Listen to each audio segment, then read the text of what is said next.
Hello friends, hi, how are you all? So I welcome once again all of you on our YouTube channel, that is Active Engineering Classes free coaching series for 12th students with JEE। तो दोस्तों पहले थोड़ा सा problem पढ़ेंगे।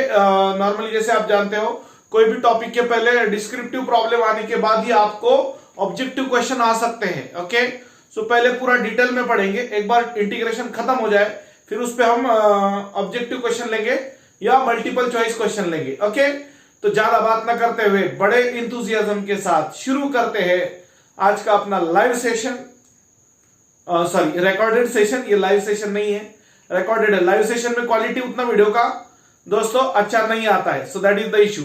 सो चलो शुरू करते हैं। टाइप का नाम है डिफाइनाइट इंटीग्रल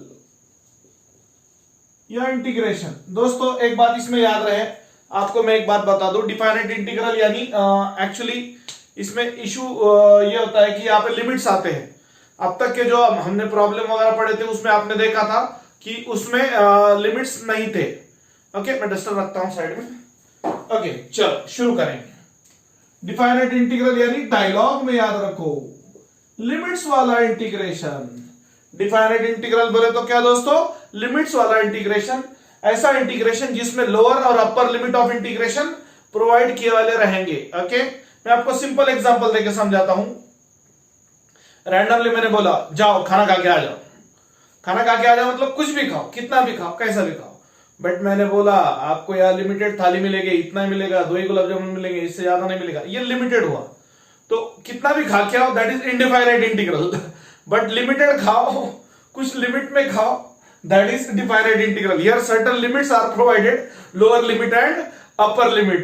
Okay, so बाकी सब छोड़ के आप खाने का याद रखोगे, ऐसा मत करो। मान लो स्मॉल एफ ऑफ एक्स का इंटीग्रेशन है capital F of X, X is equal to A to X is equal to B, तो ये होगा F of B minus F of A. X की जगह एक बार बी रखा और एक बार ए रखा, और यहां पे प्लस ही नहीं आता है दोस्तों। यहां पे याद रहे ए हुआ लोअर लिमिट एल एल, और ये हुआ B U L upper limit, F of X हुआ इंटीग्रैंड या फंक्शन इन एक्स। ओके, इतना याद रहे, वही करना है, सिर्फ यहां पे प्लस ही नहीं लिखना है। ओके, आंसर आने के बाद लिमिट्स राइट हैंड साइड से लेना है। जो लेफ्ट हैंड साइड में लिमिट होता है इंटीग्रल के, वो बाद में आंसर आने के बाद राइट हैंड साइड से आ जाएगा। जैसे 1-2 क्वेश्चन होंगे तो आपको समझ में आएगा। और ये टॉपिक मैं बीच में क्यों पढ़ा रहा हूं, हालांकि इंडेफिनाइट की कुछ टाइप्स अपने बाकी है, बट मैं इसलिए पढ़ा रहा हूं कि आपकी फॉर्मूले की प्रैक्टिस हो जानी चाहिए। बहुत सारे स्टूडेंट फॉर्मूले पढ़ते नहीं या लर्न करते नहीं, तो भूल जाते फॉर्मूले। तो अपन एक काम करते हैं, एक क्वेश्चन लेके आपको मैं समझाता हूं। Evaluate integral -1 to 1 x + 1 dx। So here I is equal to -1 to 1 x + 1 dx। दोस्तों आपको पता होना चाहिए x का इंटीग्रेशन होता है x² और 1 dx का इंटीग्रेशन होता है x।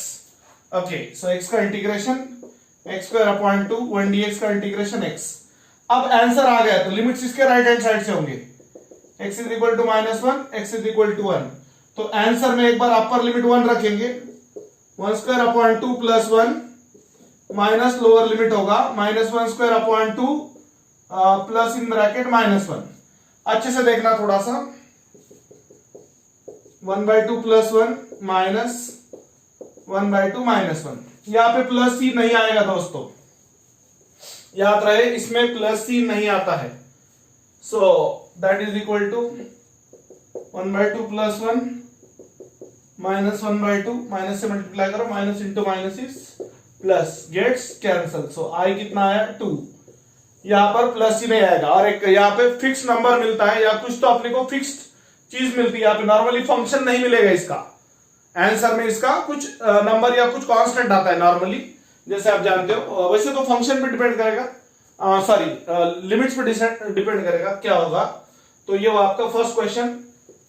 Second question, evaluate integral 2 to 3 1/x dx। So I is equal to integral 2 to 3 1/x dx। अच्छे से देखो, पहले 2 प्रॉब्लम हो गए, जैसे जैसे प्रॉब्लम होंगे हम मिटाते चलेंगे और आपको समझ में आएगा। आपको पता होना चाहिए 1/x का इंटीग्रेशन का फॉर्मूला क्या है, log x है। सो आंसर आया log x। Limits from right hand side x is equal to 2 to x is equal to 3। dx का मतलब क्या होता है, integrate with respect to x। So answer minus answer log 3 minus log 2। और आपको पता है यहां पे प्लस सी नहीं आता, प्लस सी वो इंडिफाइनाइट में आता है कांस्टेंट ऑफ इंटीग्रेशन बोलकर। यहां पर log m minus log n का क्या होगा, log ऑफ 3/2 होगा।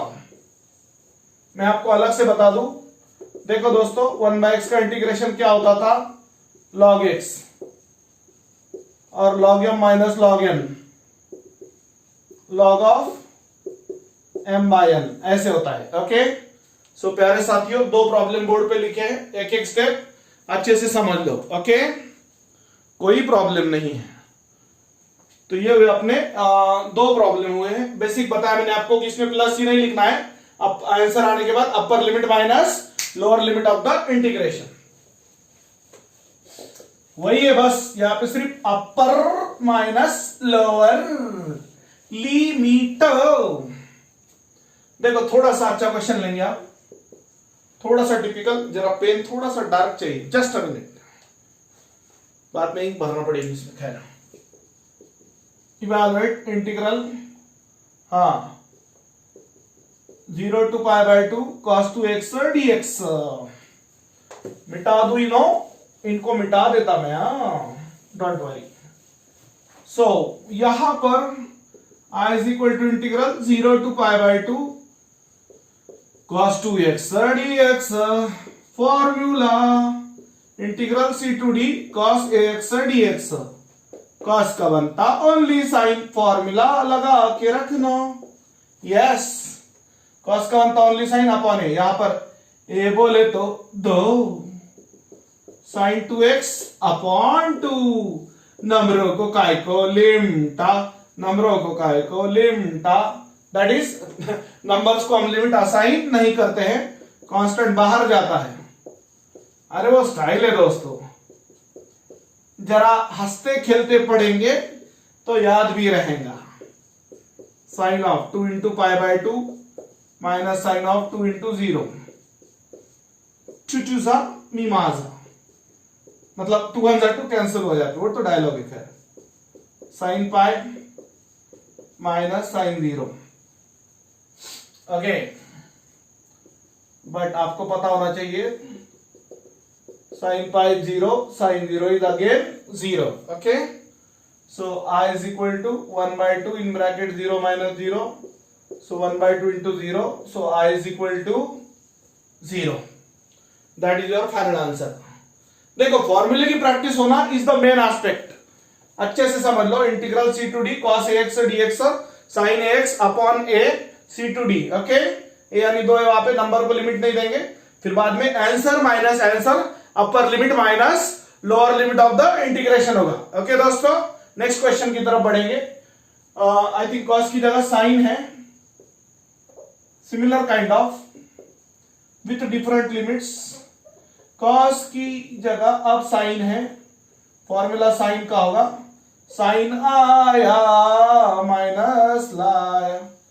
साइन बोले तो 7.5 ही होता है, ये मतलब क्या बोलेंगे माइनस लेके आता है, मैक्सिमम साइन के फॉर्मूले में माइनस है। तो यहां पे minus cos 2x upon 2 integral 0 limit from right hand side, number बाहर, नंबर बाहर, x is equal to 0 to x is equal to π/4। Answer आने के बाद limits from right hand side लेना दोस्तों। Minus 1/2 cos of 2 into x की जगह π/4 minus cos of 2 into 0, so minus 1/2 cos π/2 minus cos 0। Just a second, frame में आ रहा है ना भैया, आ रहा है ना फ्रेम में? यस कोई प्रॉब्लम नहीं। चलो एक एक क्वेश्चन पढ़ेंगे दोस्तों, पढ़ेगा इंडिया तभी तो आगे बढ़ेगा इंडिया। बट बेसिक बेसिक बातें, cos π/2 is 0, cos 0 is 1, देखो भाई साइन और कॉस के वैल्यू किधर भी जाओ, wherever you go we follow, that is trigonometry. कितना भी आगे आगे भागो ट्रिगोनोमेट्री लगता ही है दोस्तों। ओके, थोड़ा सा एक टिपिकल क्वेश्चन लेते हैं, आई होप ये आपको समझागा। साइन एक्स का एक्चुअली ये कंपोजिट टाइप है, integration of composite function trigonometric type, आपको याद होगा जो मैंने पहले पढ़ाया था एक बार आपको।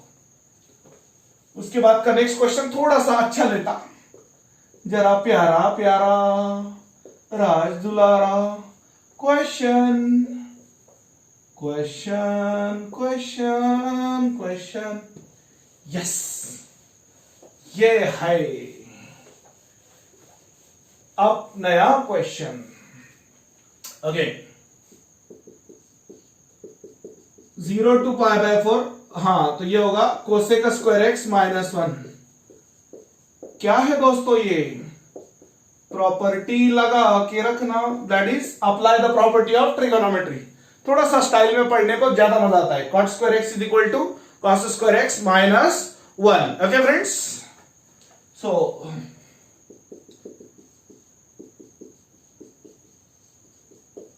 Cosec square X dx minus, हाँ कोसेक स्क्वायर एक्स का integration minus cot X 0 to π/4 -1 dx का x 0 to π/4। फॉर्मूला देखो भाई, अगर याद नहीं होगा तो कोसेक स्क्वायर एक्स का इंटीग्रेशन होता है माइनस कॉट एक्स, और 1 dx का इंटीग्रेशन या सिंपली dx का इंटीग्रेशन होता है x। ओके,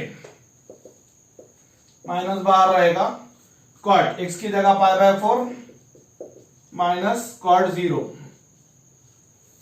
और ये माइनस π/4 माइनस 0, कॉट π/4 यानी वो तो आपको पता है 1 आएगा, minus cos 0 upon sine 0। Just second,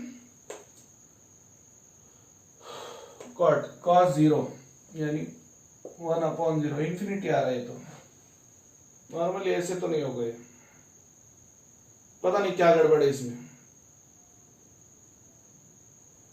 cosec square X का, हाँ ये नहीं, कॉट π/4 तो 1 बराबर है। खैर जो भी, देखो साथियों सिंपल बात है, cot 0 cos 0 upon sine 0, cos 0 is 1, sine 0 is 0, तो इंफिनिटी आ रहा है नहीं है, yes it is coming as infinity. Okay, तो इसका मुझे कुछ इशू लग रहा है, पता नहीं क्या मैटर है इसका, चलेगा जो भी है।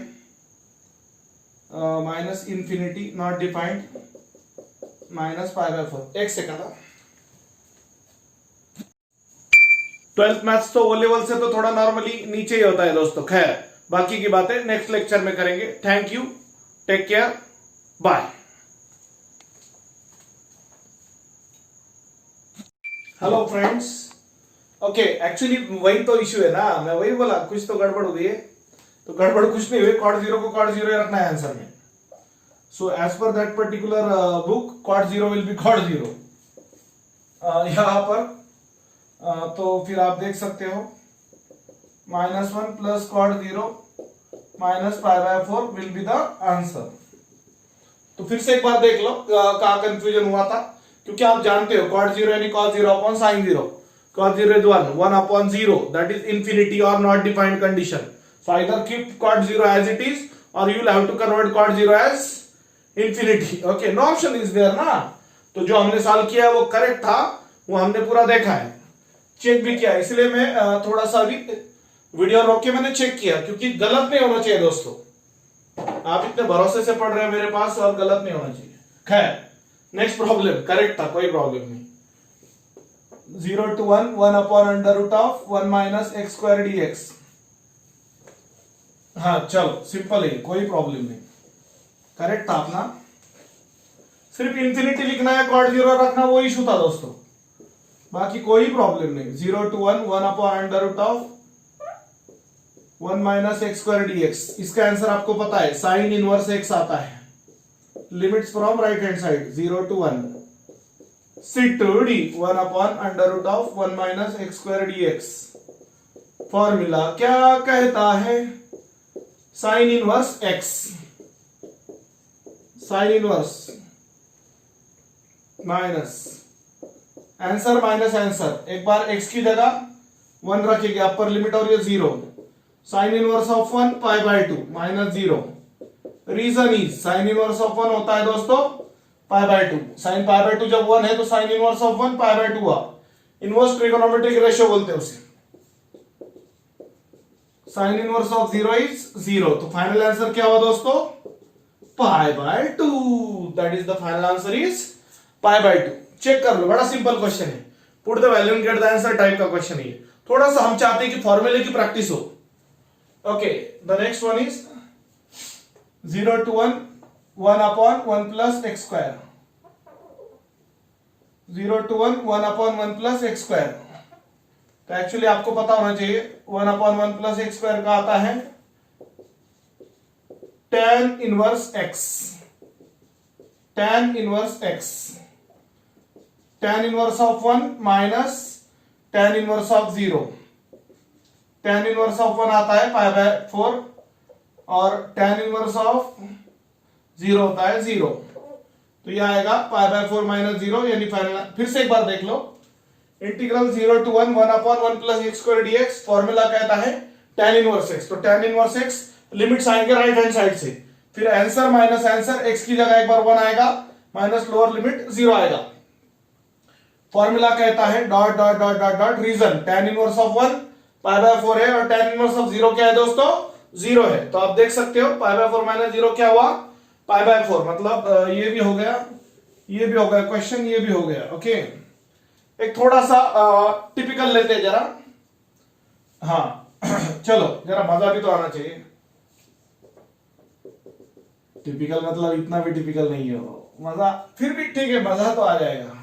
चलो देखो फटाक से, आज का इंट्रोडक्टरी सेशन है इसका डिफाइनाइट इंटीग्रल का। डिफाइनाइट इंटीग्रल में इंपॉर्टेंट पार्ट इज आंसर आने के बाद लिमिट्स राइट हैंड साइड से लेते, और यहां पर गलती से भी plus C as a constant of integration नहीं लिखना, गलती से भी। Okay, so I is equal to integral 0 to pi by 2 cos square x। cos square का फॉर्मूला आपको पता होना चाहिए, 1 plus cos 2x upon 2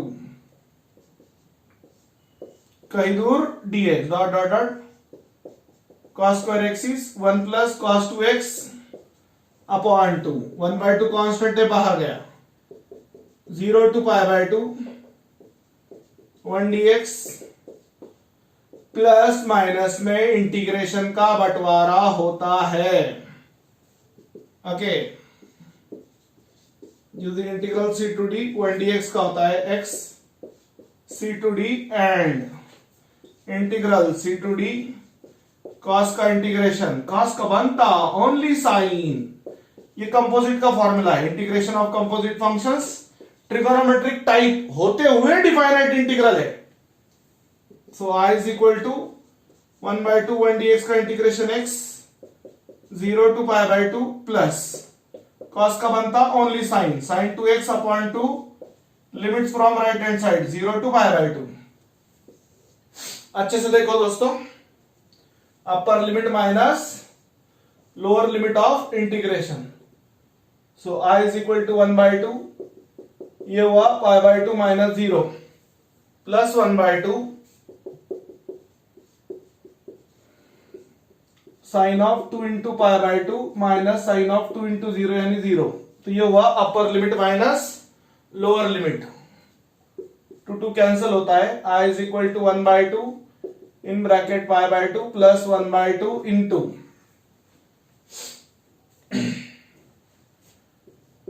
sine pi minus sine 0। दोस्तों याद रहे sine pi by 2 0, sine 0 is 0, standard value याद रखो दोस्तों, छिपा छिपा छिपा dot dot dot, sine pi 0, sine 0 is 0। So अरे स्टाइल है, i is equal to 1 by 2 in bracket pi by 2 plus 0 0 into everything is 0, तो इतना कंटूर, इतना बड़ा पार्ट क्या हो गया 0।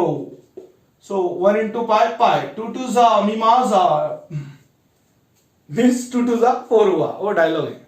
खैर, तो बड़े प्यार से दोस्तों ये हुआ है आपका cos स्क्वायर x का इंटीग्रेशन, जहां पर आपको फॉर्मूला याद रखना है। अच्छे से देख लो एक एक स्टेप, कोई प्रॉब्लम नहीं है। ओके, एक प्रॉब्लम मैं देता हूं आपको, होमवर्क ट्राई करना, बड़ा सिंपल है, नहीं तो फिर किसी दिन बता देंगे पॉसिबल हुआ तो। सिंपल सा है, आप कर लो ट्राई, मैं हिंट देता हूं आपको, हिंट देता हूं, ट्राई करना जरूर। Integral c to d 1/x² - a² dx 1/2a into log of mod of ऊपर माइनस नीचे प्लस c टू d। ये फॉर्मूला लगेगा, लिमिट्स राइट हैंड साइड से आएंगे और बाद में आपने करना है upper limit minus lower limit. Okay, चलेगा दोस्तों, तो आज के लिए इतना ही, बाकी की बातें नेक्स्ट लेक्चर में करेंगे। डटे रहिए हमारे चैनल पे और आप डेली विजिट करिए और वीडियो देखिए ताकि आपको बेनिफिट हो। और आपको देखो, टैलेंटेड बच्चों को तो कोई भी पढ़ा देगा, एक नॉर्मल स्टूडेंट को भी समझना ऐसा अपना मेथड है।